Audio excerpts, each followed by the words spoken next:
We often get asked, why do I have anxiety? Let's talk about it. There are two types of anxiety we want to talk about today. One is just the feeling of anxiety that comes up for any one of us.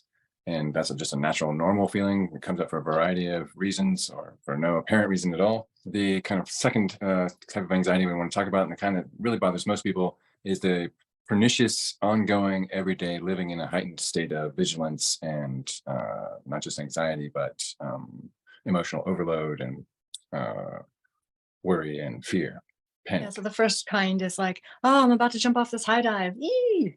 Or I'm gonna do some public speaking. Oh, I feel some anxiety. It's situational, it's episodic, it's you can make some sense of it. But the second type that you're talking about is basically chronic Mhm. hypervigilance, chronic tension and stress. Yeah, and although we pathologize both, and in our culture right now, we're so worried about any feelings of anxiety and how it might be either the precursor of this ongoing version or a symptom of the ongoing version. That when anyone has anxiety, better watch out. Got to do something about that. You have a condition. Yeah, you have a condition and you need some medication right away, Yeah. rather than there are things you can do about it. Both types are actually natural and normal, and we're going to describe what is natural and normal about this number two, this chronic kind. Why does anyone have it? How did that get started? Right. So, in our early environment, and when we're newborns and our brain is trying to figure out how to develop so that we're best adapted for our environment, if we don't get emotional support when we're having upsets and when we're, whether it's a little bonk or like a fright in the night or even just I'm hungry, if we don't get emotional support in those moments, brain begins to relate to the feeling of anxiety and our environment as not quite safe enough for us, and so it turns up our survival reactivity. Yeah, and over time, if that happens enough times where there's emotional upset without enough external support to support us through it, then over time our brain wires for that environment, for a dangerous environment. And that means having cortisol at the ready, adrenaline at the ready, and inflamed hypervigilant amygdalas Importantly, yeah. that are really on edge. Yeah. You said inflamed, and did you say hyperreactive or hypervigilant? Hypervigilant, Yeah. hyperreactive. Yeah, they're also hyperreactive. I think that's a really important part to make, because that's what then invites us to have this somatic experience of chronic anxiety or chronic vigilance or chronic worry or concern, or not being able to sleep enough at night or concentrate on things because our amygdalas are reacting. So our amygdala Danger. And we don't have to develop in an environment that is like classically unsafe, like many of us did. The environment that we were raised in was a dangerous one, but it doesn't have to be in order to develop these overactive amygdalas. It could just be chronically not supported in emotions in general, or enough.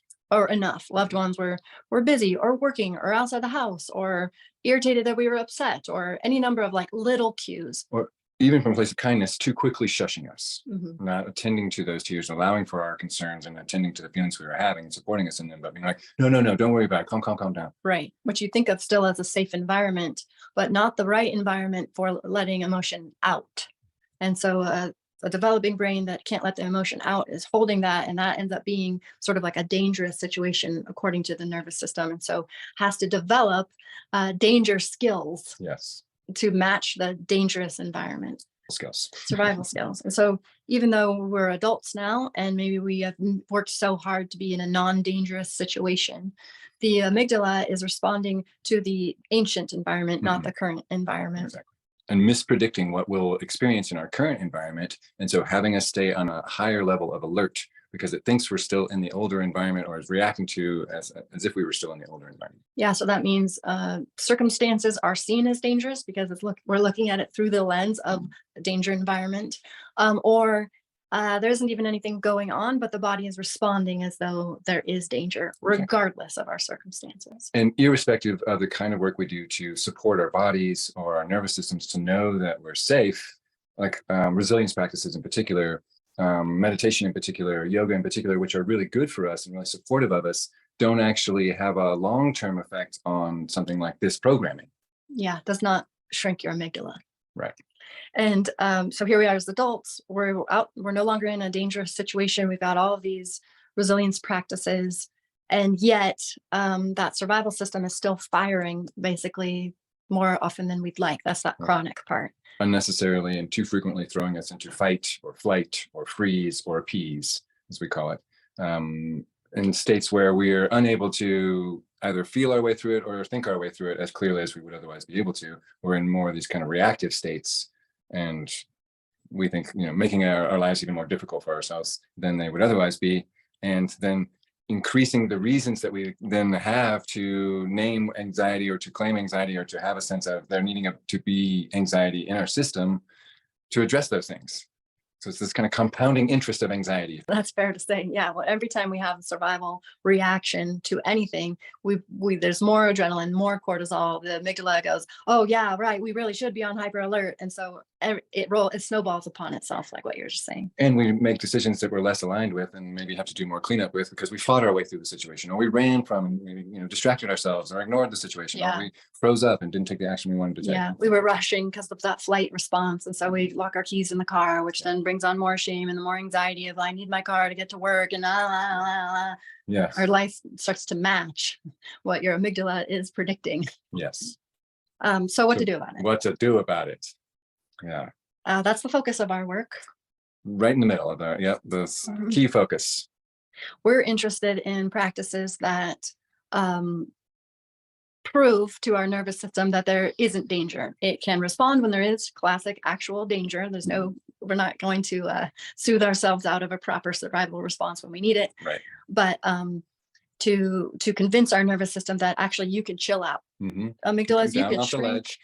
Yeah, we can decrease the amount of adrenaline. We can decrease the amount of cortisol. We do not have to be on constant alert. Yes. We can go about regular life events, going out to dinner, going grocery shopping, meeting a friend, having a phone conversation, running a business, even running a business, things that we want to be doing in our lives, making money, making dinner, all of the regular life things.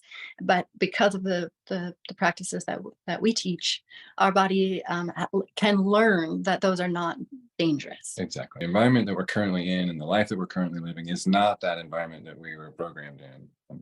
As we like to say, our programming is not our destiny.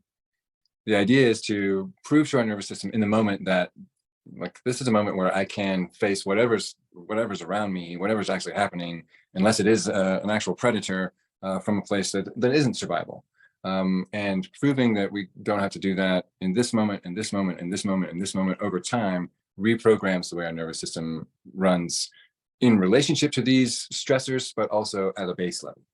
Yeah, so folks who do one-to-one coaching with us or join our emotional sovereignty school or join our coach training, they're learning these tools. And at first, it is effortful, like purposely doing the thing in the moment. Right. But doing them over time, it becomes something that becomes natural. And then there's this arc that happens where we don't notice that we're doing the tools anymore. It's just a lifestyle. But we do notice that, hey, I don't live with constant anxiety anymore. Yes.